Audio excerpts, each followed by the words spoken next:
দিনের বেলাতে আঁধারে ঢাকবে আংশিক বিশ্ব, অন্ধকার দেখে পাখিরা ফিরবে বাসায়। ২৭ বছর পর আরো একবার আকাশে দেখা মিলবে এক বিরল মহাজাগতিক দৃশ্যের।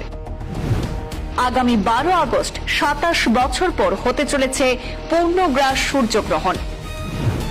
গ্রহণের কবল থেকে সূর্য বেরিয়ে আসার প্রথম মুহূর্তে আকাশে দেখা যাবে ডায়মন্ড রিং।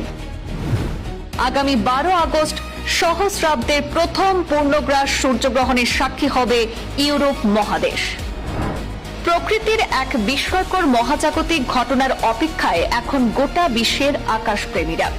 শেষবার দিনের বেলায় অন্ধকার দেখা গিয়েছিল ১৯৯৯ সালে। সেই হিসেবে ২৭ বছর পরে ইউরোপে আবার দেখা যাবে পূর্ণগ্রাস সূর্যগ্রহণ। আগামী ১২ আগস্ট সহস্রাব্দের প্রথম পূর্ণগ্রাস সূর্যগ্রহণের সাক্ষী হবে ইউরোপ মহাদেশ। স্বাভাবিকভাবে এখন থেকেই চলছে আগ্রহের পারদ। জ্যোতির্বিজ্ঞানীদের মতে যখন চাঁদ, সূর্য এবং পৃথিবীর মাঝখানে চলে আসে তখনই সূর্যগ্রহণ হয়। পূর্ণগ্রাসের ক্ষেত্রে ঢাকা পড়ে সূর্যের সবটা, ফলে সৃষ্টি হয় এক অনুপম মহাজাগতিক সৌন্দর্যের। রাতারাতি অন্ধকারে ঢেকে যায় চারপাশ, পাখিরা ফেরে বাসায়, তাপমাত্রায় এক লাফে নেমে যেতে থাকে। আর গ্রহণের কবল থেকে সূর্য বেরিয়ে আসার প্রথম মুহূর্তে দেখা যায় diamond ring.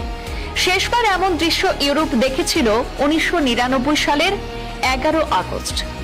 France, Germany, Austria, Hungary, Romania এবং বুলগেরিয়া থেকে দেখা গিয়েছিল সূর্যের সেই পূর্ণগ্রাস গ্রহণ। অর্থাৎ ইউরোপের দক্ষিণ পশ্চিম দিকে তা মূলত দৃশ্যমান হয়েছিল।